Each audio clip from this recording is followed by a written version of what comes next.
June 26, 2015's weekly wrap-up. Released Step 11 in the Melisma Course, which is all about the minor pentatonic scale pattern and the relationship between the major and minor pentatonic scale patterns as far as sounds are concerned, so you can start to get really creative with building your repertoire of melismas and just understanding how to take it to that next level. I'm having a lot of fun doing this Melisma course because I know there's nothing like this anywhere out there. You can look up melismas, YouTube melismas, and you're going to find different people singing some lines for you. And there's some good, just kind of like people singing melisma lines. That's kind of cool.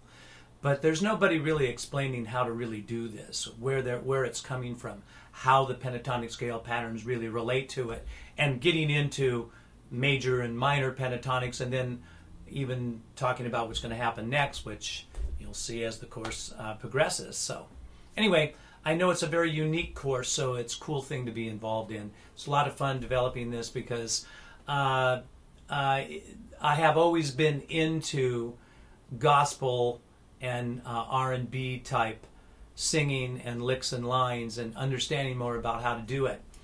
Back in the day for me, when I was looking for vocal instructors myself, I was always looking for somebody to teach me that, and really I could never find anybody exactly that knew how to do it. I would get things like, just listen to the records. It was records in those days when I was looking for teachers. And I did. I listened to Stevie Wonder, and I listened to Motown artists, various Motown artists, and started listening to gospel music and listening to what was happening there. And I learned a lot about it and figured it out. And I'm showing it to you now.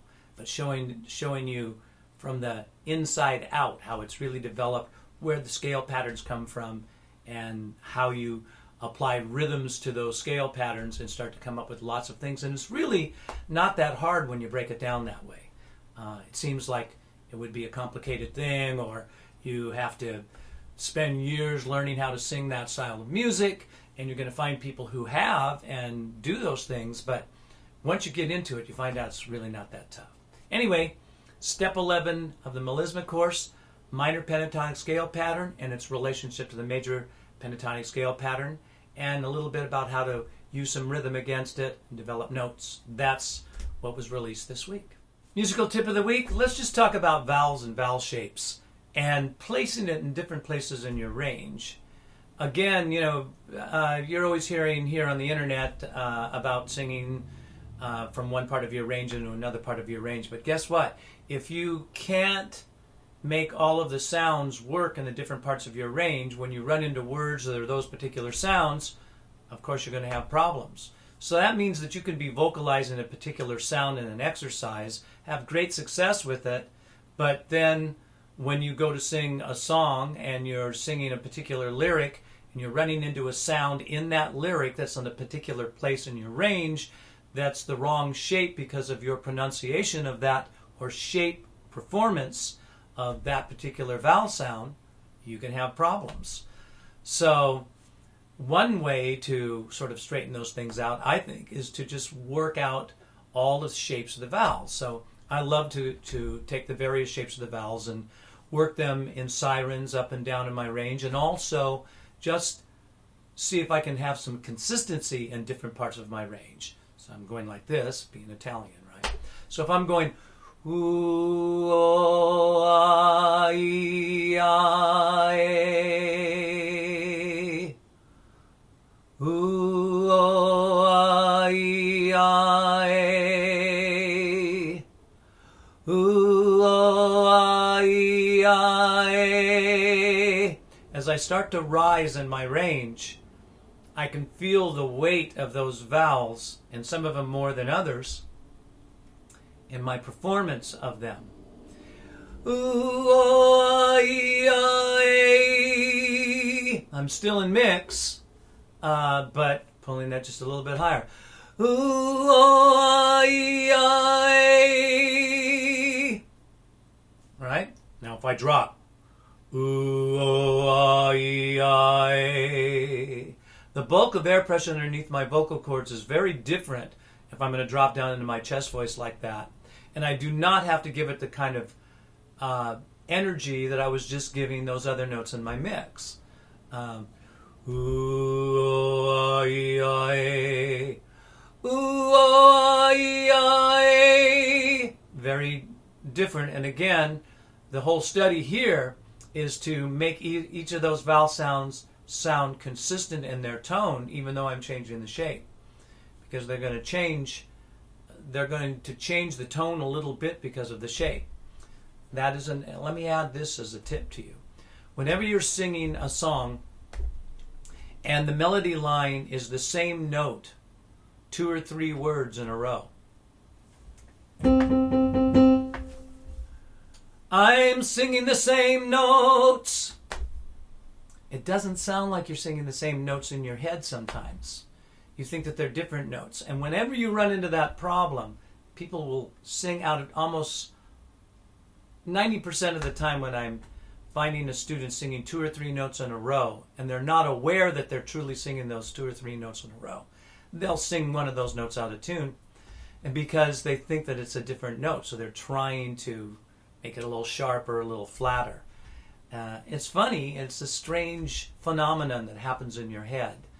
But being aware of that, always being aware truly of what the melody line is, making sure that if you are singing multiple notes that are the same notes in a row with different words, that you know that you're singing those different words to the same note. Work that out. It's one of the problems I run into with students all the time. They think that they're different notes, so they'll sing those notes a little higher, a little lower. So, use your vowels. Drop down in your chest. Ooh, oh, aye, aye. Come up a little in your mix. Ooh, oh, aye, aye. Let's pull it in the head. Ooh, ooh, aye,